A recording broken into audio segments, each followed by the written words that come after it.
Café de Sèvres.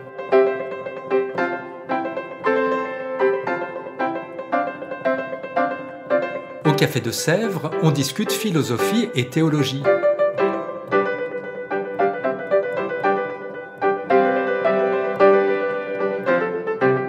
C'est là que chaque semaine, Claire et Isabelle dialoguent avec un enseignant du Centre Sèvres, faculté jésuite de Paris.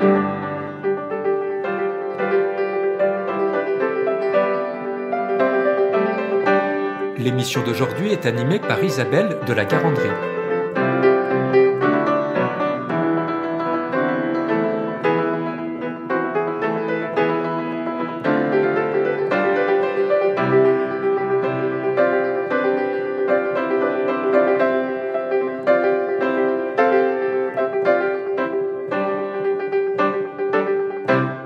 Chères auditrices, chers auditeurs, bonjour. Nous recevons aujourd'hui Isabelle Bauchet. Isabelle Bauchet, bonjour. Bonjour Isabelle. Isabelle Bauchet, vous êtes membre de la communauté Saint-François-Xavier, agrégée et docteur en philosophie, chercheur au CNRS, spécialiste de Saint-Augustin. Vous enseignez justement ici la patristique au Centre Sèvres. Et ce semestre, vous menez un séminaire de second cycle intitulé « Grâce, progrès spirituel et perfection selon Saint-Augustin », un vaste programme pour lequel nous vous recevons ici au Café de Sèvres.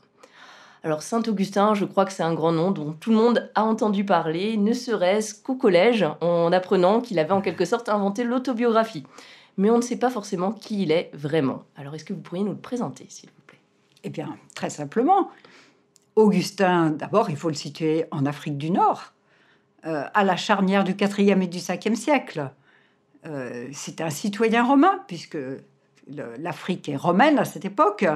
C'est un homme qui s'est converti très tard, à l'âge de 32 ans, après avoir passé presque 9 ans dans une secte, le manichéisme, avoir été marqué par le néoplatonisme, avoir fait toute une recherche de la vérité, et donc il se convertit en lisant Saint Paul, et c'est ce qu'il a raconté dans les Confessions. Mais on pourrait aussi évoquer toute l'œuvre ultérieure d'Augustin. Augustin, c'est un pasteur qui a eu un très grand rôle dans l'Église de son temps. Saint-Augustin, un pasteur, mais aussi un grand écrivain. Certes, un pasteur, si je concrétise, il faut voir qu'il se souciait du plus concret de la vie de ses ouailles, si je puis dire, dans la mesure où il se souciait de rendre la justice, où il se préoccupait de ceux qui avaient été réduits en esclavage de façon indue. Donc, une véritable âme de pasteur, mais aussi un grand chercheur de la vérité. Un homme qui ne se satisfait jamais de ce qu'il a déjà trouvé et qui est toujours capable de remettre en cause ses propres affirmations et qui répond éventuellement à tel ou tel de ses interlocuteurs, mais vous ne m'avez pas suivi dans les progrès que j'ai faits sur tel ou tel point. Autrement dit, un homme qui refuse absolument qu'on absolutise telle ou telle de ses affirmations, si on découvre par ailleurs que cette affirmation est fausse. Très bien, donc grand pasteur. On le surnomme également le docteur de la grâce. Or, le séminaire que vous menez ce semestre commence justement par ce mot de grâce. Alors pourquoi Augustin est-il le docteur de la grâce et quelle définition donner à ce terme ?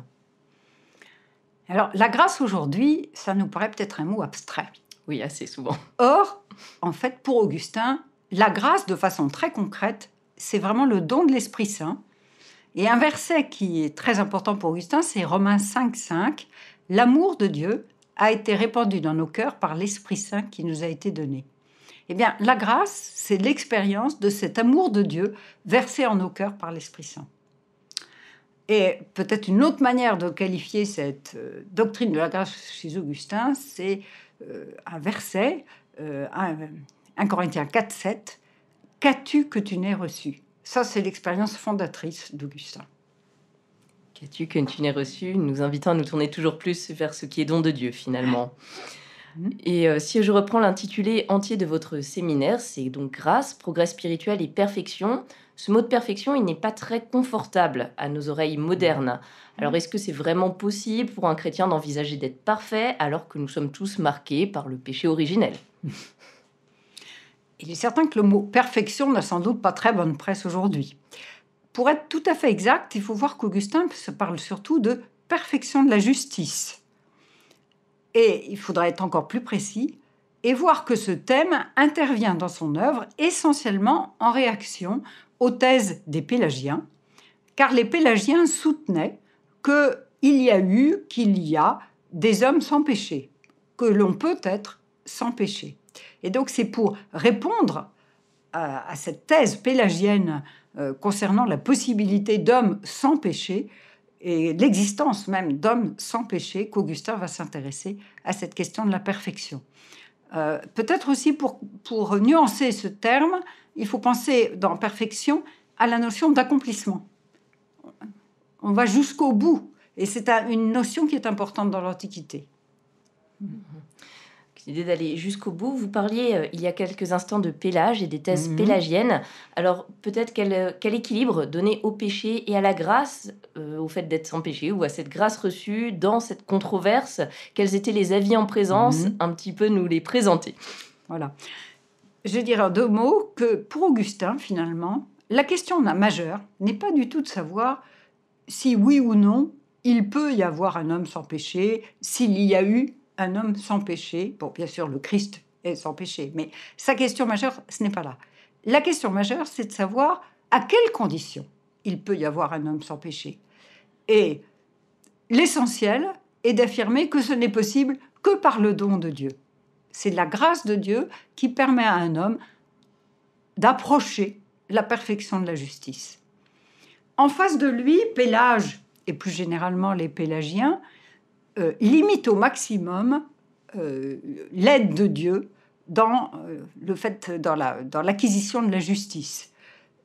Pour Pélage, l'aide de Dieu, il la limite au don du libre arbitre, éventuellement au don de la loi.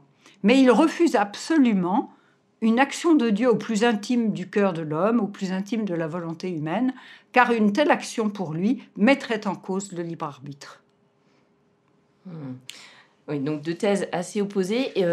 Pour nos auditeurs, peut-être y a-t-il aussi besoin d'expliquer quelle forme a pu prendre cette controverse entre Augustin et Pélage et ses disciples. Alors, elle a pris essentiellement la forme de traités polémiques écrits de part et d'autre, mais pas seulement de traités polémiques, parce que Augustin a prêché à son peuple, parce que ses idées se répandaient, par exemple à Carthage. Au point de départ, à Carthage, il y a eu des hommes qui ont dit qu'il n'y avait plus besoin de baptiser les petits-enfants. Et c'est ça qui a suscité une réaction du peuple de Carthage. Donc, alors, Augustin, avec d'autres, ont réagi en disant que le baptême des petits-enfants était nécessaire, parce que tout homme, quel qu'il soit, est atteint par le péché originel et donc a besoin d'être sauvé par le Christ. Donc des échanges un petit peu virulents sous forme de traités, de lettres aussi. Voilà, des échanges qui ont pris en fait une forme différente entre le début et la fin de la controverse pélagienne, parce qu'au point de départ, Augustin manifeste une véritable estime pour Pélage, qui est un moine qui cherche la perfection, qui en soi, Augustin estime cet homme.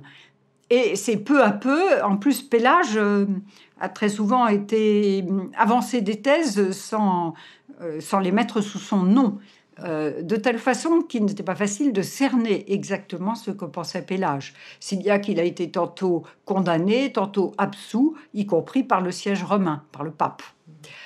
Donc il y a eu un certain flottement. Et donc, tant qu'Augustin n'a pas connu des textes même de Pélage, il a été extrêmement prudent. Une fois qu'il a été en face des thèses pélagiennes, sous le nom de Pélage, à ce moment-là, il les a réfutées de façon explicite et directe, tandis que dans ses premiers traités, il évite de nommer le nom de Pélage pour ne pas risquer de le stigmatiser, alors qu'il estime peut-être que Pélage peut tout à fait, en tout cas, a fait peut-être une erreur, mais peut très bien se rallier à la juste position. D'accord, donc vraiment un échange qui évolue au fil du temps. Et du côté de Pélage, il y a donc cette recherche un petit peu aussi de soi. Et du côté de Saint-Augustin, comment pourrait-on appeler, au-delà de la controverse, ce qu'est la perfection chrétienne de son côté? Quel enseignement retenir pour envisager de progresser spirituellement grâce à lui? Alors, pour Augustin, c'est très clair. La perfection, c'est la perfection de l'amour. La mesure de l'amour, c'est d'aimer sur mesure. Bon, et c'est vraiment la perfection de la charité. Tandis que, effectivement, le thème que l'on trouve vraiment développé chez Pélage, chez Destius, c'est l'existence d'hommes sans péché, ce qui est une manière différente de caractériser la perfection. Et je dirais une différence aussi majeure, enfin une différence, en tout cas une tonalité très spécifique chez Augustin, c'est que la perfection ne peut être que celle d'un homme en route.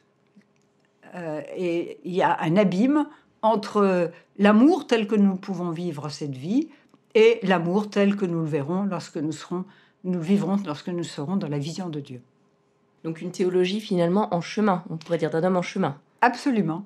Perfectus viator, dit-il. C'est l'homme en chemin qui peut atteindre une certaine perfection, mais sinon, c'est faire erreur. Je dirais le modèle de cette perfection, c'est Paul, qui se dit à la fois parfait et imparfait dans l'Épître aux Philippiens. Il n'a pas encore saisi.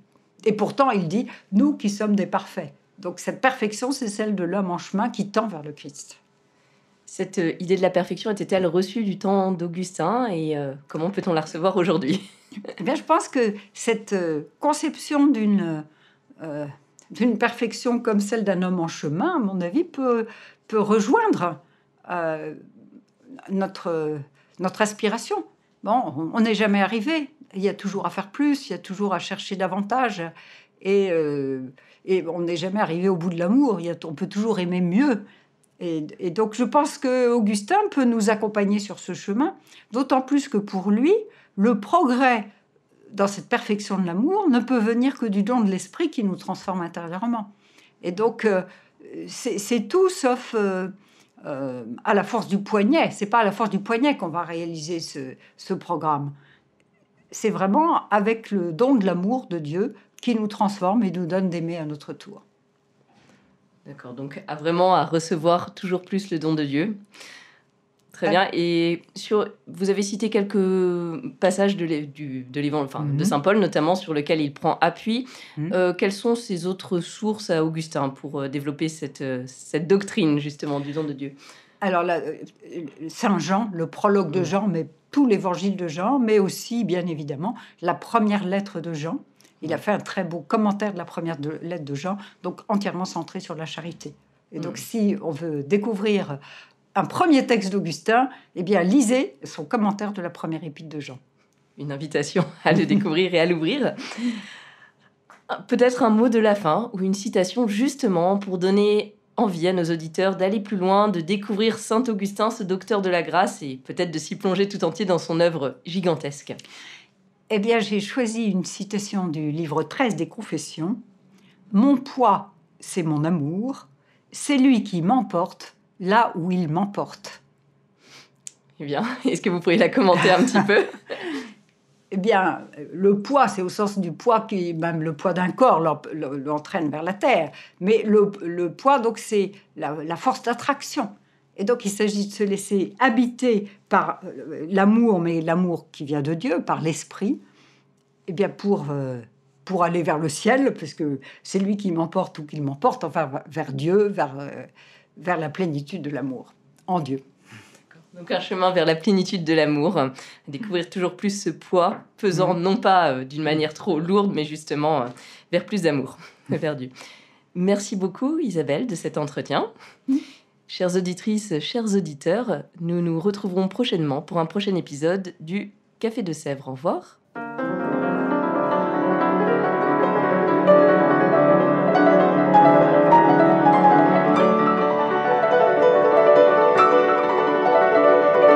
Vous écoutiez Café de Sèvres, le podcast du Centre Sèvres, Faculté jésuite de Paris, en partenariat avec RCF.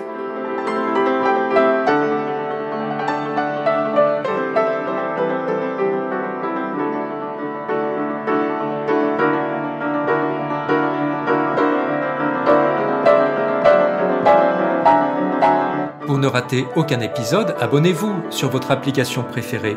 Spotify, Deezer, Apple Podcast ou Google Podcast.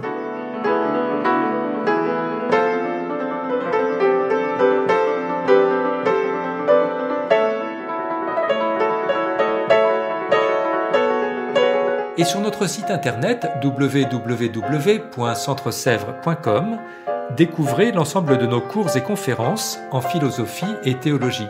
À bientôt!